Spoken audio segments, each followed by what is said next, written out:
The amount of stone chips we find on the front of a car is pretty much proportional to the number of kilometers on the clock. In Waltraud's case, that's about 160k, and that resulted in roughly one impact per beer mat-sized area. The pre-owner tried giving her a touch-up, and that didn't go very well. You see, a stone crashing on a painted surface will result in a crater-like damage. If that is the panel, obviously there's a layer of primer and a layer of paint. The stone chip will look like this.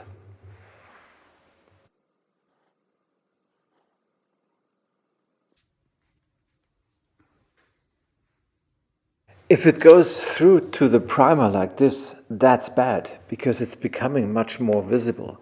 And if things go very bad, it will go down to the panel, where after some time it will start to rust. What people normally do when attempting a repair is covering the whole thing with paint, and frankly, I'd rather keep the chip than having it treated like this.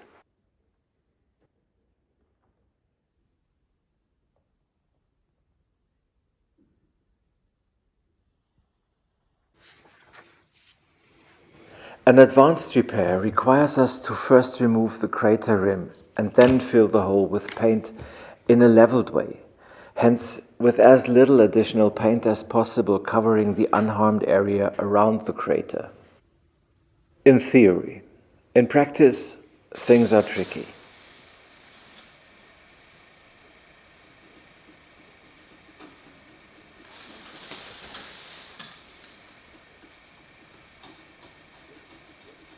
What I'm doing here is chiseling off both the crater rim and the pre-owner's paint, and I'm using a special tool from a Japanese scale modeling brand named Tsukemura. It's very sharp and edgy, which means that canting it only a little might have catastrophic consequences for the paint. I know this tool well, and I feel capable of wielding it, but there are less extreme alternatives, such as the Festool Spot Repair Scraper. I'll put a link in the description.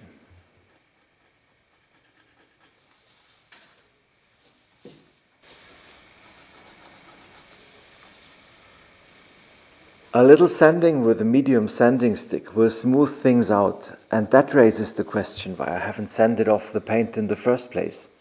Well, let me explain.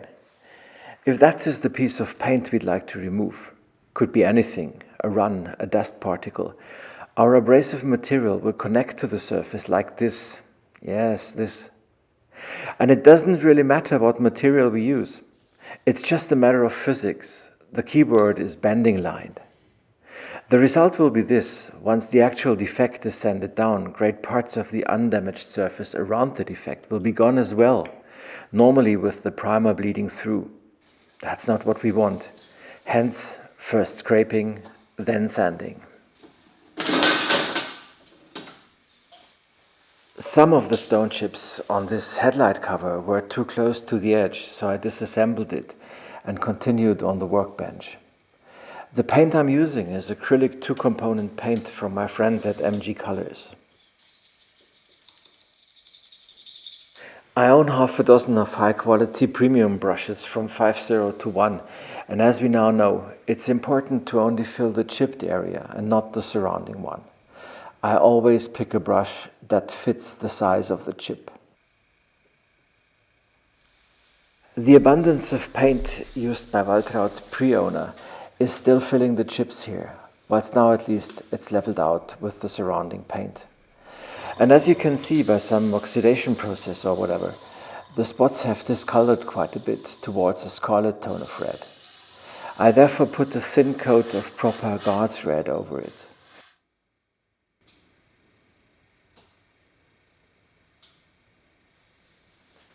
Some decent sanding with 3M sanding sponges, ultrafine and microfine, is finishing off the job, followed by polishing.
I now repeated this process on the car, both for the chips already treated by the pre-owner and the additional ones that appeared ever after.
With cured, but still soft, not entirely hardened paint, I sometimes leave away the scraping part of the process and go directly to sanding, and I guess this shot confirms the issue I described earlier in my drawing. In order to avoid the problem of sanding away too much of the surrounding paint, I bend the ends of the sanding stick upwards.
If you're a craftsman and the result of your work is an invisible repair, you can of course be proud on yourself. If you're a filmmaker, things are a little different. It's a bit like Titanic without the ship sinking, or maybe it's like Waiting for Godot. All right. So let me say a word about original paint. Paint applied to a steel body means that there is a layer of, say, 100 micrometers of acrylic applied on 1 millimeter of metal. The steel itself can't be used to level out high and low spots because it's too thin and too hard a material. So polyester filler is used when a car gets a respray, and by many it's used in abundance. On the internet, much has been said about filler, and at the end of the day, we all agree it has its pitfalls. At plastic bumpers, however, the material thickness is 5, 6, 7 millimeters, and corrosion problems there are none. If there's a scratch, even if it's a deep one, we just send it out. I love cars with original paint on the metal.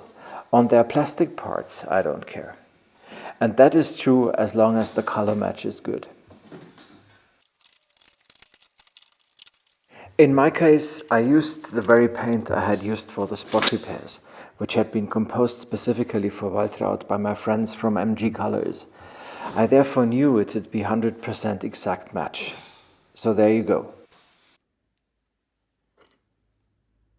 All the steel parts I found under the bumper received a new zinc plating, so seized nuts and bolts won't be an issue in the years to come. And should I ever be in a bad mood, I can just look underneath Waltraud's bumper and feel great again.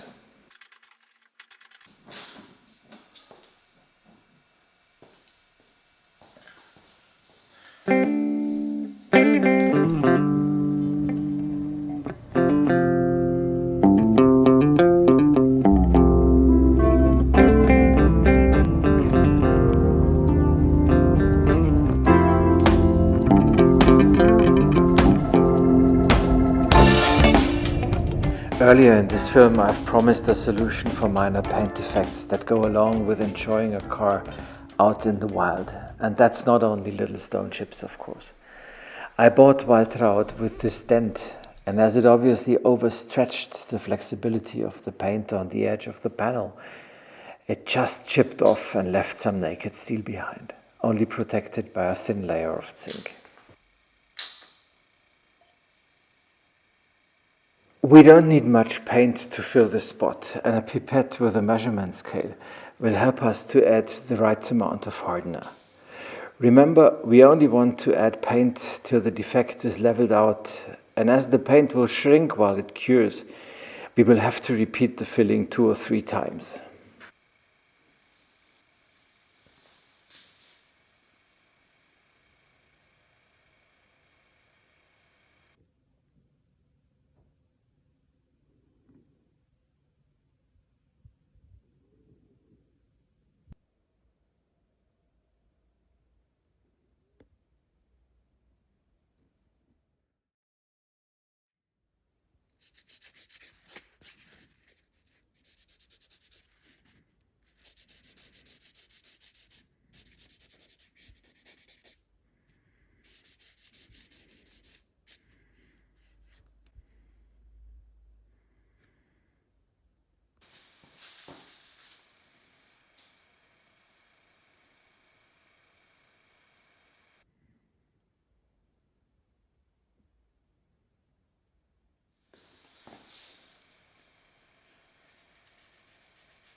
I guess at this point I could have just continued with polishing the area, but as I have this little airbrush, I applied another thin coat over it to smooth out even the smallest remaining transitions.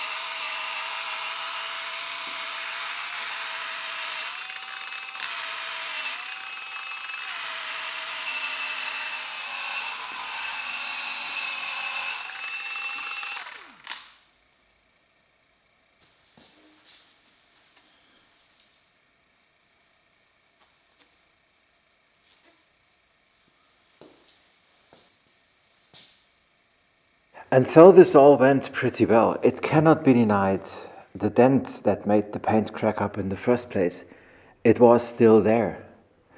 So I called the dent man. Geben wir auf, oder? Bitte? Darf ich aufgeben? Ja.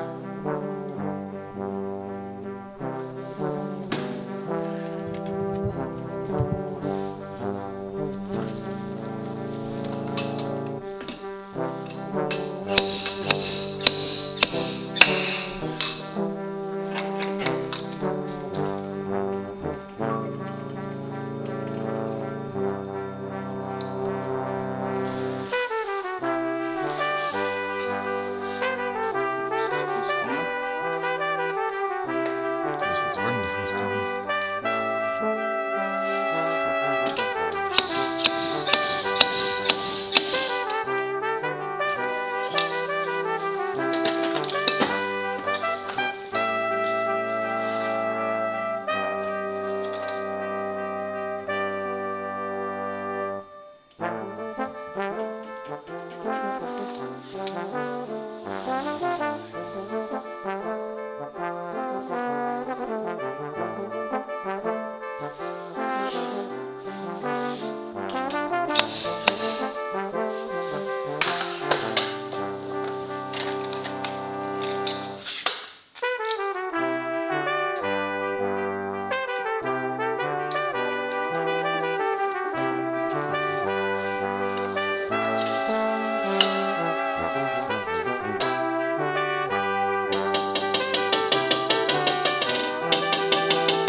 Genau. Läuft dann genau drüber, ja. Genau. Bis 6 dann noch nicht mehr. No. That was Bavarian. Dent men, you see, they switch on their merciless streak light and your car immediately turns in a moon surface kind of scenery. Their tools look like taken from a medieval torture chamber, but the cars they touch turn into their younger selves. It's like with Jeff, Angelina, Nicole and Sandra. Sometimes you need a little fresh up.